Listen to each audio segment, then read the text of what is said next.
Ukraine has denied any involvement in a car bombing near Moscow that killed the daughter of a prominent Russian nationalist. Daria Dugina died in the blast. Both she and her father, Alexander Dugin, have publicly supported Russia's war on Ukraine. Russia's foreign ministry speculated that Kyiv might be behind the bombing, but an advisor to Ukraine's president said his country was not a terrorist state. They call themselves the National Republican Army, an unknown group that is now claiming responsibility for the killing of Daria Dugina. In a video statement read by a former Russian lawmaker, the group threatened more attacks on people with connections to the Kremlin. But there are doubts that an improvised movement could have carried out such a sophisticated attack. Investigations over the death of Daria Dugina continue. The Russian investigative committee says an explosive planted in the vehicle killed the 29-year-old TV commentator. The power of the explosion was evident. Parts of the Toyota Land Cruiser were strewn across a large area. Her father, Alexander Dugin, may, however, have been the target of the attack. Russian state media said Dugin was intending to travel in the vehicle, but changed his mind at the last minute. Both Dugin and his daughter were on their way to Moscow after they attended a cultural festival. Alexander Dugin is one of the staunchest allies of President Vladimir Putin and a far-right philosopher and author. He has been pushing for a revival of the Russian Empire. His daughter, although less known, was also a prominent member of the ultra-nationalist movement supporting Russia's invasion of Ukraine. She called for genocide of Ukrainians. She called Ukrainians a subhuman race. She called for public killings of Ukrainian prisoners of war, etc. So yes, she's Dugin's daughter, but she is, first of all, a very active member of Russian far-right nationalist neo-Nazi influential scene. Russia's Federal Security Service is now accusing Ukraine of being behind the blast.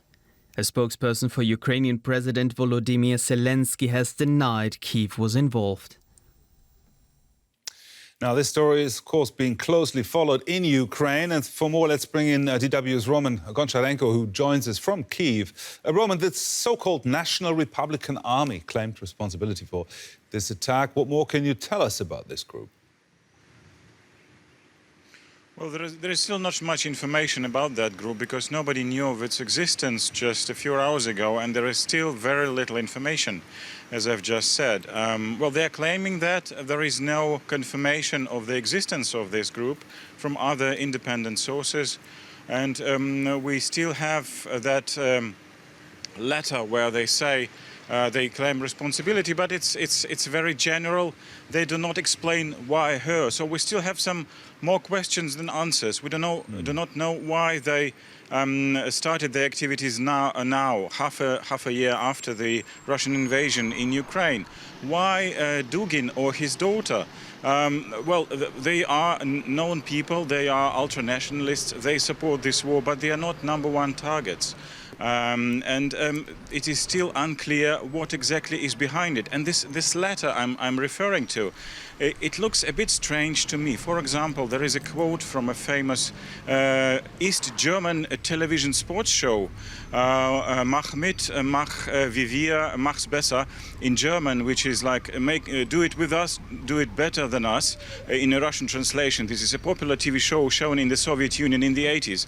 So they nearly quote that television show in that letter, which makes it a bit strange. I wouldn't even say funny in some parts. So, as I've just said, more questions than answers at this moment.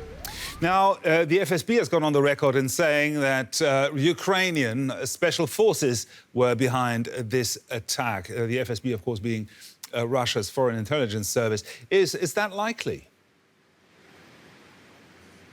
Well, I wouldn't exclude it, but at this moment, at this stage, it seems unlikely to me for several reasons. First, it's not the Ukrainian special forces style to kill someone like that in Russia.